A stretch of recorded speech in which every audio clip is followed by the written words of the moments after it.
अच्छा बेटा, हम लोग जो हम लोगों ने अक्टूबर नवंबर 24 पेपर 41 का सेक्शन बी हम लोग कर चुके हैं। हम लोग जरा अब जा रहे हैं सेक्शन सी की तरफ। क्वेश्चन को देखिएगा। Question number 4, in periods of rising and persistent inflation consumers and workers change their expectation of the future rate of inflation। बेटा अगर आप लोगों को याद हो तो हम लोगों ने एक कॉन्सेप्ट पढ़ा था जिसका नाम है फिलिप्स कर्व। फिलिप्स कर्व के अंदर मैंने आप लोगों को बताया था किस तरीके से आपके पास एग्रीगेट डिमांड बढ़ जाती है, फिर due to increase in demand for worker, demand for labour बढ़ने की वजह से आपके पास वेजेस बढ़ना शुरू हो जाती है और वेजेस बढ़ने से आपकी सप्लाई वापस से अपने पोटेंशियल पे आ जाती है। यानी कि आपका मैक्रो इकोनॉमिक इक्विलिब्रियम वापस उस स्टेज पे आ जाता है जहां पे आपके पास एक लॉन्ग टर्म एक फुल फुल फ्लेज जो है वो पोटेंशियल चल रहा होता है। अब इस सवाल को बेटा आप लोगों ने लिंक करना है फिलिप्स कर्व के साथ। सर आपको कैसे पता चला कि फिलिप्स कर्व आएगा? बेटा मुझे इससे पता चला क्योंकि कंज्यूमर और वर्कर का लिंक मैंने आप लोगों को कहाँ पे सिखाया है? Phillips curve. कहता है जी इन्फ्लेशन लेवल बढ़ रही है, ठीक है। Consumers and workers change their expectation of the future rate of inflation, कि जी फ्यूचर में आपके पास किस तरीके से इन्फ्लेशन आएगी या क्या आएगा। Evaluate with the help of a diagram या diagrams the consequences of these changes of expectation for fiscal policy. कह रहा जी फिस्कल पॉलिसी के हिसाब से मुझे बताएं और डायग्राम्स बना के मुझे ये बात आप एक्सप्लेन करें कि इन चीज़ों की वजह से इन चीज़ों की वजह से आपकी फिस्कल पॉलिसी के ऊपर क्या इफेक्ट आएगा, वो किस तरीके से चीज़ें लेके चलेंगे। तो बेटा यहाँ पे देखो जरा।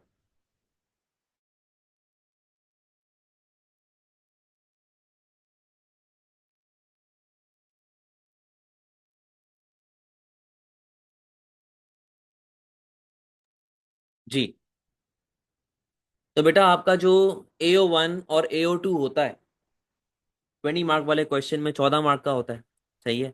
वो 14 मार्क जो है वो उसके अंदर नॉलेज भी डिवाइड हुई हुई होती है, आपकी एनालिसिस भी डिवाइड हुई हुई होती है। स्टार्टिंग आपने कैसे करनी है? आपने इन्फ्लेशन के बारे में बात बताई कि व्हाट इज इन्फ्लेशन। इन्फ्लेशन को आपने डिफाइन कर दिया। आपने नेहरू को बताया non accelerating inflation rate of unemployment, यानी कि ये नेशनल रेट ऑफ अनएम्प्लॉयमेंट के साथ लिंक हो रहा होता है। ऐसी सिचुएशन होती है जहां पे it is not possible for an economy to increase to decrease unemployment level. एक ऐसा पॉइंट जहां पे आपके पास अब पॉसिबल नहीं होता टू डिक्रीज अनएम्प्लॉयमेंट लेवल, वो एक स्पेसिफिक जगह पे आके फंस चुकी है और रुक चुकी है, ठीक है। तो आपने इन्फ्लेशन बताया, आपने नेहरू बताया। Expectations means future of inflation. अब देखो हम लोग एक एक्सपेक्टेड इन्फ्लेशन रेट लेके चलते हैं ना अपने जहन में कि यार अगर पाकिस्तान में गवर्नमेंट चेंज हुई है या इलेक्शन हुए हैं तो आपके पास अब प्राइसेस चेंज होंगी। यार देखो बीच में सवाल नहीं पूछा करो ना। अभी रुक जाओ, अभी पहले मेरी बात सुनो, जब मैं बोल रुकूंगा तब सवाल पूछना। एक्सपेक्टेशन का मतलब क्या है कि जैसे हमें पता है कि पाकिस्तान में या किसी भी कंट्री में अगर गवर्नमेंट चेंज होती है या नई गवर्नमेंट आती है, नई हुकूमत आती है, तो there is always a change in price level. और मेजोरिटी ऑफ द टाइम वो एक नेगेटिव चेंज ही होता है, यानी कि आपकी प्राइसेस बढ़ रही होती है, वो आपके लिए नुकसान वाली बात ही हो। फिर आपने जब इन्फ्लेशन का जिक्र कर दिया है तो इट इज बेटर कि आप इस डायग्राम को अब एक्सप्लेन करना शुरू करें। आप रीजन बता दें कि यार किस किस तरीके से आपके पास इन्फ्लेशन आ सकती है। कॉस्ट पुश और डिमांड पुल इन्फ्लेशन, आपने इसको लिंक कर दिया। आप फिर लिंक करेंगे फिलिप्स कर्व को और उसके रिलेशनशिप। अब देखो फिलिप्स कर्व इस क्वेश्चन में किस क्यों लिंक हो रहा है, देखो मैंने यहाँ पे रीजन बताया है कि how Phillips curve links to this question. पहला रीजन क्या है कि फिलिप्स कर्व जो है वो ट्रेड ऑफ बताता है बिटवीन इन्फ्लेशन एंड अनएम्प्लॉयमेंट। ये बात आप लोगों को पता है कि वो कहता है there is a negative relationship between unemployment rate and inflation rate. Government use fiscal policy, more spending and lower taxes to reduce unemployment, यानी कि वो एक्सपेंशनरी फिस्कल पॉलिसी यूज कर रहा है, excepting a little inflation. But when inflation becomes persistent workers and consumers begin to expect it, कि यार अगर आज इन्फ्लेशन आई है तो आगे आने वाले टाइम में भी इन्फ्लेशन कंटिन्यूसली आती रहेगी, वो रुकेगी नहीं। This cause the Phillips curve to shift outward, मतलब ये एक्सप्लेनेशन लिखी हुई है, ये कहानी मैं आप लोगों को बताऊंगा। तो मैंने यहाँ पे ये रीजंस बताए हुए हैं कि क्यों फिलिप्स कर्व इस क्वेश्चन के साथ लिंक कर रहा है। अब यहां तक जितना मैंने आपको बात बताई है, यहां तक कोई सवाल है तो पूछे। पहला क्वेश्चन आया हुआ है, नेहरू को LRAS से चेंज कर सकते हैं? बिल्कुल कर सकते हैं नेहरू को LRAS से चेंज, और इसके अलावा कोई सवाल?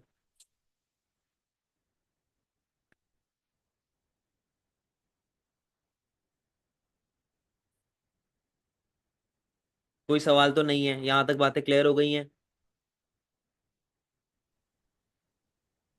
सही।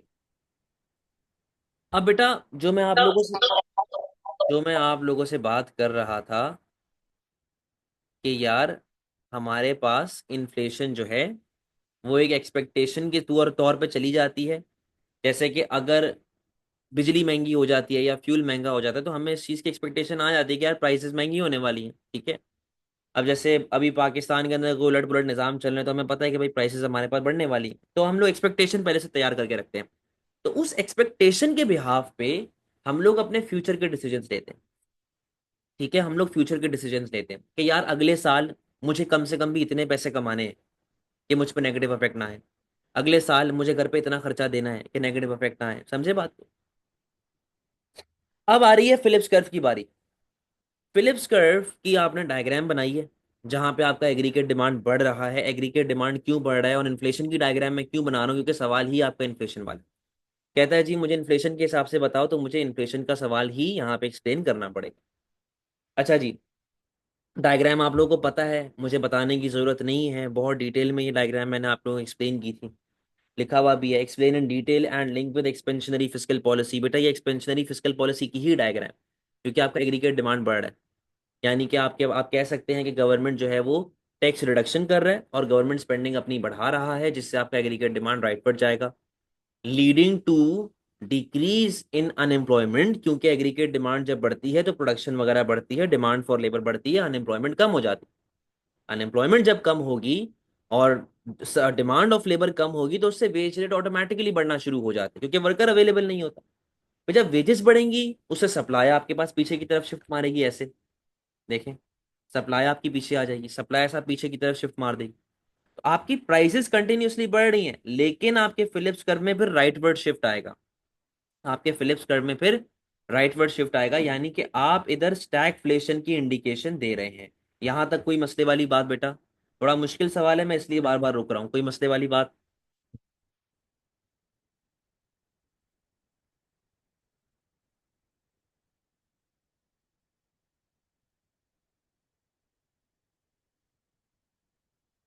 Explanation of Phillips curve in terms of trade-off between wage growth, inflation, and employment. This becomes a cost-push view of inflation as workers pursue higher wages to compensate for higher prices. The wage cost spiral जो मैंने आपको बात सिखाई। Analysis of fiscal policy on changing unemployment and inflation. किस तरीके से fiscal policy से inflation पे unemployment पे affect आ रहा है? Impact of changing expectation on the fall in unemployment and the rate of inflation. कहता है जी आपके पास जो एक्सपेक्टेशंस हैं कि अनएम्प्लॉयमेंट आगे जाके और गिरेंगी और प्राइसेस और बढ़ जाएंगी, तो उसके बिहाफ पे आप क्या कहना चाहेंगे? स्टैगफ्लेशन वापस एक्सप्लेन कर सकते हैं। समर्थ फिलिप्स कर्व कहता था कि प्राइस में और अनएम्प्लॉयमेंट में नेगेटिव रिलेशनशिप है, यानी कि इन्फ्लेशन अगर कम होगी तो अनएम्प्लॉयमेंट आपके पास बढ़ जाएगी, इन्फ्लेशन बढ़ेगी तो अनएम्प्लॉयमेंट आपके पास कम हो जाएगी। ये फिलिप्स कर्व का एक क्राइटेरिया था। अब जब हम लोग स्टैगफ्लेशन की बात करते हैं, यानी कि अगर मैं आप लोग आपको एक बात याद कर रहा हूँ कि देखो, ये केस होता है जब एग्रीगेट डिमांड में चेंज आता है। एग्रीगेट डिमांड जब बढ़ती है तो प्राइस बढ़ती है, एग्रीगेट डिमांड बढ़ेगी तो डिमांड फॉर लेबर बढ़ेगी, अनएम्प्लॉयमेंट कम हो जाएगी, यानी कि प्राइसेस बढ़ रही है, अनएम्प्लॉयमेंट कम हो रही है, नेगेटिव रिलेशनशिप आ गया। लेकिन अगर मैं सप्लाई साइड पॉलिसीज की बात करूं, यानी कि अगर मैं सब्सिडीज देता हूं, मेरी एग्रीगेट सप्लाई बढ़ जाती है, एग्रीगेट सप्लाई बढ़ने से प्राइसेस तो कम होती हैं। यहाँ पे देखो, ये चल रहा है ना मामला, प्राइस और जीडीपी। एग्रीगेट सप्लाई अगर राइट वर्ड जाती है तो देखो प्राइसेस तो कम हो जाती हैं, लेकिन साथ ही साथ अनएम्प्लॉयमेंट भी कम हो रही है। यानी कि जब भी आपके पास सप्लाई पे अफेक्ट आता है तो रिजल्ट पॉजिटिव हो जाता है, रिलेशनशिप पॉजिटिव हो जाता है। और फिलिप्स कर्व क्या कहता है? नेगेटिव रहेगा थ्रू आउट। तो ये जो पॉजिटिव लिंक बन जाता है ना, इसे हम लोग कहते हैं स्टैगफ्लेशन। और ये फिलिप्स कर्व की एक क्रिटिसिज्म है कि फिलिप्स कर्व कहता है जी ऐसा कोई सीन ही नहीं होता, लेकिन थ्योरेटिकली, डायग्रामेटिकली और नॉलेज वाइज हमें ये बात समझ आती है कि there is a positive relationship between price level and unemployment. Sir S R S moving backwards wouldn't it happen in the long run as it take? Long run में तो होगा, लेकिन इवेंचुअली तो हम फ्यूचर की ही बात कर रहे हैं ना, हम तो लॉन्ग रन की ही बात कर रहे हैं। तो लॉन्ग रन के साथ ही तो लिंक होगी ये चीज। और कोई सवाल बेटा?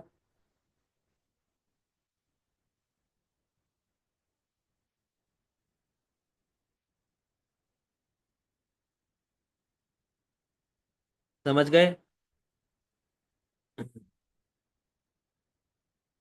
अब आगे देखें क्या हो रहा है। Evaluation and conclusion. But then why is short run supply curve. बेटा देखो, आपको या तो फिलिप्स कर्व की रिकॉर्डिंग वापस देखनी पड़ेगी, जिसमें पूरा चैप्टर मैंने एक्सप्लेन किया था। जाहिर है मैं चैप्टर यहाँ पे तो एक्सप्लेन नहीं कर सकता, लेकिन शॉर्ट रन पे क्यों अफेक्ट आता है, क्योंकि आपके पास जब वेज रेट बढ़ती है, वेज रेट बढ़ने से आपकी सप्लाई पीछे चली जाती है, क्योंकि वो शॉर्ट टर्म फैक्टर है ना। ये जो लॉन्ग रन फैक्टर है, ये आपकी लॉन्ग रन औकात बता रहा है कि भाई आप इतना प्रोड्यूस कर सकते हैं, आप इतना प्रोड्यूस कर सकते हैं। ठीक है, ये आपको इस चीज के बारे में बता रहा है, आप इतना प्रोड्यूस कर सकते हैं। जब आप अपनी कैपेसिटी से आगे चले जाते हैं तब प्रॉब्लम्स आना शुरू हो। लास्ट वाला पॉइंट बता दें, impact of changing expectation on the fall in unemployment and the rate of inflation. Expectation से अनएम्प्लॉयमेंट पे क्या अफेक्ट आएगा, इन्फ्लेशन पे क्या अफेक्ट आएगा। देखिए, जब हम लोग ये चीज को सोच के बैठ गए हैं कि आगे जाके इन्फ्लेशन आएगी, और हम अपने एम्प्लॉयर के पास बार बार जा रहे हैं, अपने सेठ के पास बार बार जा रहे हैं कि जी हमारे पैसे बढ़ाएं, हमारी तनख्वाहें बढ़ाएं, तो प्रॉब्लम यहाँ पे क्या आएगी कि कॉस्ट ऑफ प्रोडक्शन बढ़ना शुरू हो जाती है। जब ये कॉस्ट ऑफ प्रोडक्शन बढ़ेगी ना, उससे आपके पास एग्रीगेट सप्लाई ऐसा पीछे की तरफ शिफ्ट मार, पीछे की तरफ शिफ्ट मारेगी, तो बेटा देखो प्राइस ऑटोमेटिकली बढ़ना शुरू हो जाती है। तो ये लॉन्ग टर्म एक्सपेक्टेशन है। अगर आज इन्फ्लेशन है तो अगले 2 साल बाद भी इन्फ्लेशन होगी। तो जब हम लोग और वेजेस डिमांड करते हैं और हम लोग और ज्यादा रिस्ट्रिक्शंस कर देते हैं मार्केट में, तो प्राइसेस फिर बढ़ना शुरू हो जाती है। आपने अक्सर देखा होगा, पेरेंट्स को ये बात करते हुए अक्सर सुना होगा। जी बिल्कुल, पेरेंट्स को ये बात करने में अक्सर सुना होगा कि वो कहते हैं कि जी ये जो सब्जी वाले हैं या फ्रूट वाले हैं, ये लोग जानबूझ के बहाना बनाते हैं कि जी माल पीछे से शॉर्ट हो गया, या फिर क्या कहते हैं, माल आ नहीं रहा तो महंगा कर दें प्राइस को। तो ये एक्सपेक्टेशंस होती है ना। अब हमें एक्सपेक्टेशन है कि जब बकरा ईद आएगी तो टमाटर महंगे हो जाएंगे, हमें पता है। हमें पता है कि जब रमजान आएंगे तो फ्रूट्स महंगे हो जाएंगे, हमें पता है भाई। तो ये एक्सपेक्टेशंस हैं, तो हम लोग उसके लिए पहले से तैयार रहते हैं, और हम फिर ज्यादा वेजेस डिमांड करते हैं। समझे बात को, क्योंकि वर्कर के साथ लिंक हो रहा है ये क्वेश्चन। समझ गए बेटा? अच्छा, आगे आ जाए। Evaluation and conclusion. When people expect inflation to stay high, the drop in unemployment after using fiscal policy is usually only temporary. जब आपको ये चीज नजर आती है कि हम लोग ऐसा जब डिसाइड कर लेते हैं, एक्सपेक्ट कर लेते हैं कि आगे जाके इन्फ्लेशन बढ़ेगी, तो एग्रीगेट डिमांड बढ़ने से, तो एग्रीगेट डिमांड बढ़ने से बेटा अनएम्प्लॉयमेंट तो कम होती है, बट वो सिर्फ कितने हिस्से के लिए, टेम्पररी फॉर्म, सिर्फ temporary form. This is because workers and consumers start demanding higher wages to protect their real income based on past inflation. This leads to wage price spiral where inflation keeps rising. Wage price spiral अगर आपको याद हो, जो मैंने आप लोगों को बताया था कॉस्ट पुश इन्फ्लेशन में, ये वही वाला कॉन्सेप्ट चल रहा है। As a result fiscal policy loses its power. As a result जी फिजिकल पॉलिसी की पावर जो है वो खत्म हो जाती है, तो वो फर्दर अनएम्प्लॉयमेंट को रिड्यूस नहीं कर सकता, फर्दर अनएम्प्लॉयमेंट को रिड्यूस नहीं कर सकता। You have to use supply side policy. अब देखो ना, बिजनेसेस खुलते जा रहे हैं, एग्जांपल दे रहा हूँ, दुकानें खुलती जा रही हैं, शोरूम खुलते जा रहे हैं, बिजनेस खुलते जा रहे हैं, बट हमारा वर्कर ही अनएजुकेटेड है, हमारे वर्कर में स्किल्स ही नहीं है, हमारा वर्कर कॉम्पिटेंट ही नहीं है। तो बेटा उन बिजनेसेस को, उन बिजनेसेस के अंदर मैं क्यों हायर करूं वर्कर्स को। तो बेटा फिजिकल पॉलिसी एक ऐसा पॉइंट आता है जहां पे आके उसकी पावर खत्म हो जाती है, उसकी ताकत खत्म हो जाती है। You have to use supply side policy. Any attempt to boost aggregate demand may just cause more inflation instead of creating jobs, जो मैंने बात अभी आपको बताई है। This makes fiscal policy less effective in managing the economy during high inflation period. High inflation period में बेटा ये ineffective होता है मैनेज करना। The shape of aggregate supply curve also matters. अगर एग्रीगेट सप्लाई कर्व जो है वो स्टीप है या वर्टिकल है इन द शॉर्ट रन, जो मॉनेटरिस्ट मॉडल कहता है, मॉनेटरिस्ट मॉडल कहता है कि आपका एलआरएएस ऐसा होगा, केन्जियन मॉडल कहता है कि आपका एलआरएएस ऐसा होगा। अगर आप इस मॉडल पे बेस कर रहे हो, इस मॉडल पे काम कर रहे हो और आपका एडी बढ़ता जा रहा है, तो बेटा आप तो शुरू से ही हाइपर में हैं। लेकिन अगर आप इस वाले मॉडल पे काम कर रहे हैं और आपका एडी बढ़ता जा रहा है, आप हाइपर में जाते जाते टाइम लगाएंगे। ठीक है, इफ एएस इज स्टीप और vertical in the short run, then more demand only raises prices not output, जो मैंने आपको भी मॉनेटरिस्ट मॉडल की बात बताई। Some economists like Keynesian argue that AS is elastic in the short run, so demand side policies might still help. But when inflation is high and expectations are rising, AS tends to become less responsive. यानी कि वो ये बात कर रहा है कि अगर मेरा LRAS यूं बना हुआ है और यूं बना हुआ है और वो ऐसा आहिस्ता आहिस्ता आहिस्ता आहिस्ता आगे जाता है, तो ठीक है, जाने दो, कोई टेंशन नहीं है। But before reaching potential you have to implement policies which will increase your potential, या policies which will reduce your aggregate demand. ठीक है, तो आप फिर उस इन्फ्लेशनरी प्रेशर में नहीं एंटर होंगे। So in this conclusion, expansionary physical और मॉनेटरी पॉलिसी, क्योंकि वो डिमांड साइड की बात कर रहा था, फिजिकल पॉलिसी मॉनेटरी पॉलिसी, या चलो कंफ्यूज ना हो आप लोग, इसलिए मैं इसको काट ही देता हूँ। तो expansionary fiscal policy is see, it adds demand when inflation is already high, which can make the problem worse, कि अगर आपके मुल्क में इन्फ्लेशन है और वहां पे और एग्रीगेट डिमांड बढ़ जाती है, तो बेटा प्राइसेस आपकी बढ़ना शुरू हो जाएंगी। अच्छा, conclusion, to manage both inflation and unemployment together, government should focus more on supply side policies. आपको सप्लाई साइड पॉलिसी की तरफ जाना चाहिए, जो आपकी प्रोडक्टिविटी को इम्प्रूव करे, जो बॉटल नेक्स को रिड्यूस करे, instead of relying only on demand side solution, जो प्रॉब्लम्स को रिड्यूस करे, तो go for supply side policy instead. कोई मसला बेटा, समझ गए? ये बड़ा मुश्किल क्वेश्चन था एक तरीके से, अगर देखा जाए तो काफी टेक्निकल था।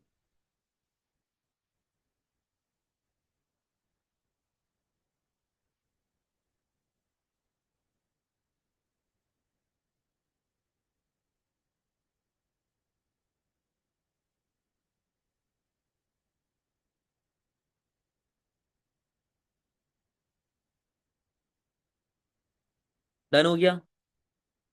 अच्छा, but we can use contractionary fiscal policy, you can use contractionary fiscal policy, लेकिन बेटा कॉन्ट्रैक्शनरी फिजिकल से तो अनएम्प्लॉयमेंट और बढ़ जाएगी ना।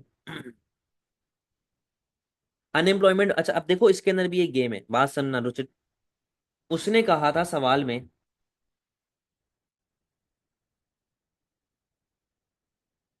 Inflation, rising inflation, contractionary physical के अंदर आपके पास इन्फ्लेशन लेवल जो है वो कम हो जाती है। ये आप इवैल्यूएशन में डाल सकते हो पॉइंट, आप ओवरऑल एनालिसिस में इसकी डिस्कशन नहीं कर सकते। ठीक है, कैन वी से either plan contractionary policy in the long run, start supply side policy, हाँ, लेकिन ये सब इवैल्यूएशन का पार्ट है, ये आपके AO2 में या AO1 में नहीं आएगा।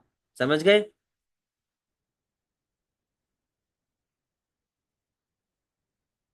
अच्छा, नेक्स्ट क्वेश्चन कहता है जी, in recent years many countries have joined और establish a free trade area, FTA। आपने अभी कॉन्ट्रैक्शनरी का क्या पॉइंट बताया बेटा? मैंने ये बताया कि जो आप पॉलिसीज की बात कर रहे हैं ना, कॉन्ट्रैक्शनरी वाली, कॉन्ट्रैक्शनरी से अनएम्प्लॉयमेंट बढ़ जाती है और इन्फ्लेशन गिरता है, तो ये आप इवैल्यूएशन में यूज करेंगे अगर करना चाहते हैं तो। In recent years, in recent years many countries have joined and establish free trade area. Recent years में बहुत सी कंट्रीज ने फ्री ट्रेड एरिया ज्वाइन कर लिया ना। What is free trade area? ये वो एरिया होता है जहाँ पे आपके पास without any tariff, without any quota, without any embargo, protectionism, अपन लोग ट्रेडिंग कर रहे होते हैं, हम लोग खुश होते हैं। Evaluate with the help of a diagram whether membership of an FTA is always beneficial to a country. Diagram के हिसाब से मुझे ये बताएं कि अगर हम लोग फ्री ट्रेड एरिया के मेंबर बन जाते हैं तो will it always be beneficial for an economy. तो अब यहाँ पे देखो जरा, तो ये फ्री ट्रेड के बेटा आपको बेनिफिट्स एंड ड्रॉबैक्स को साथ साथ कंपेयर करना पड़ेगा। Definition of free trade area and basic concepts, तो वो क्या है बेटा? तो वो ये चीज़ें हमारे पास किस तरीके से आ रही हैं डेफिनेशन के अंदर। FTA क्या होता है? Free trade area, a group of countries that agree to trade freely with each other by removing tariff and other trade barriers. ठीक है, आपने डेफिनेशन लिख दी। Each country keeps its own policy non members के लिए, सही है भाई। अब इसके अंदर कस्टम यूनियन वाला हिसाब तो होता नहीं है कि आप एक ब्लॉक का पार्ट हैं और आप जो है वो किसी और से ट्रेडिंग नहीं कर रहे, ट्रेड जो ब्लॉक के बाहर है, अगर कर रहे हैं तो टैरिफ लगा रहे हैं, वो तो हर बंदे की अपनी पॉलिसी पर डिपेंड करता है। टैरिफ क्या होता है, कोटा क्या होता है, इसके बारे में थोड़ा सा आपने हिंट दिया। नॉन टैरिफ बैरियर्स, जो टैरिफ नहीं होते हैं, कोटा, एम्बार्गो, लाइसेंसिंग वगैरह। Before joining free trade area, after joining free trade area, इस तरीके से आपको बेटा अपने आंसर को डेवलप करना है। Before joining an FTA countries pay tariff, बेटा फ्री ट्रेड एरिया ज्वाइन करने से पहले पाकिस्तान को टैरिफ पे करना पड़ता था, इंपोर्ट की प्राइस बढ़ती थी, आपकी इंपोर्ट गिर जाती थी। इसको आप कॉस्ट पुश के साथ भी लिंक कर सकते हैं, कॉस्ट पुश के साथ भी लिंक कर सकते हैं।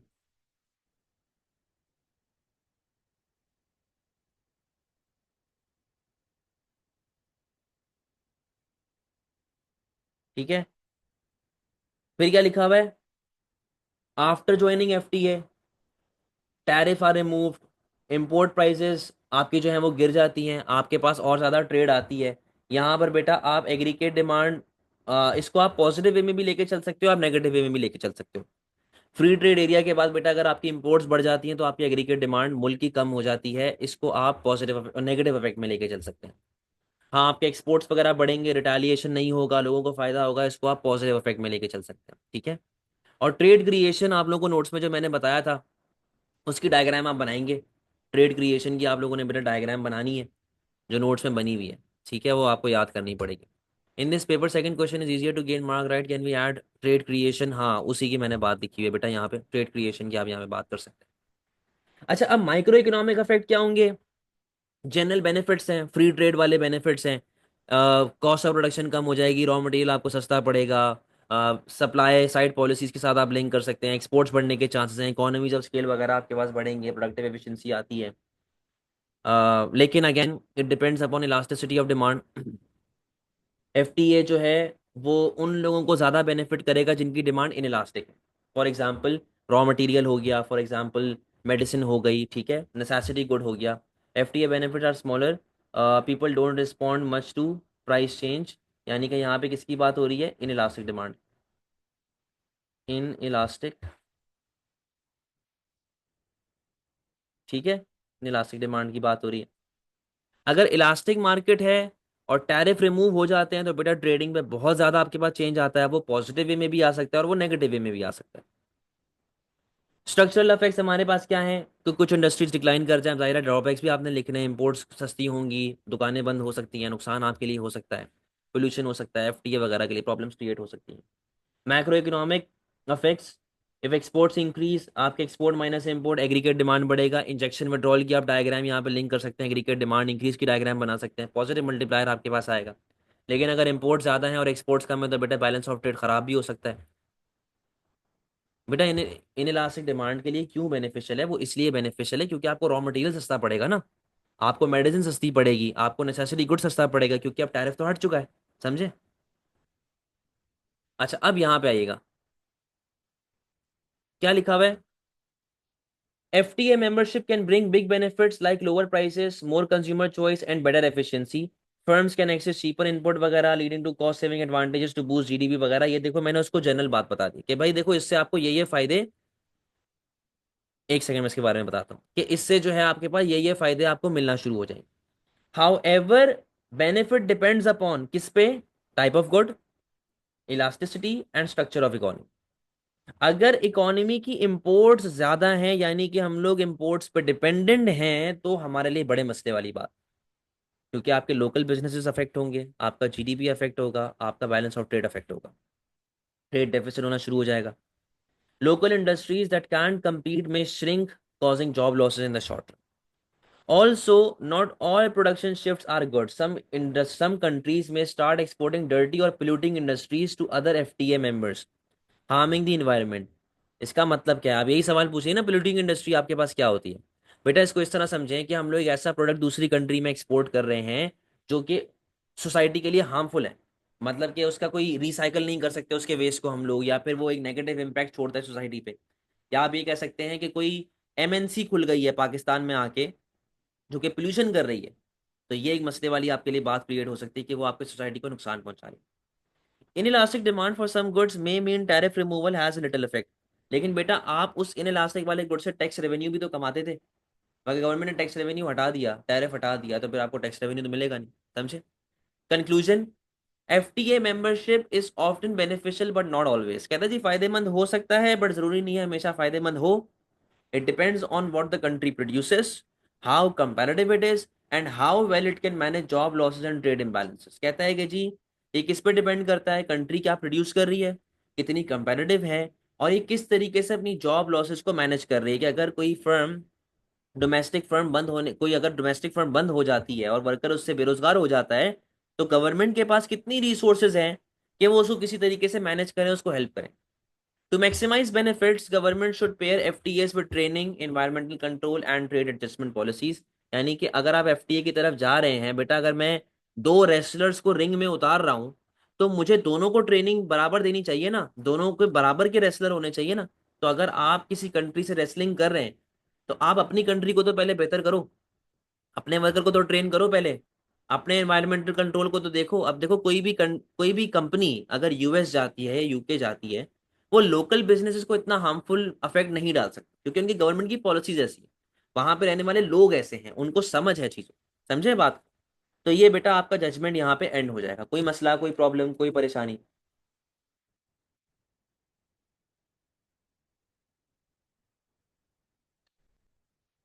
समझ गए बेटा?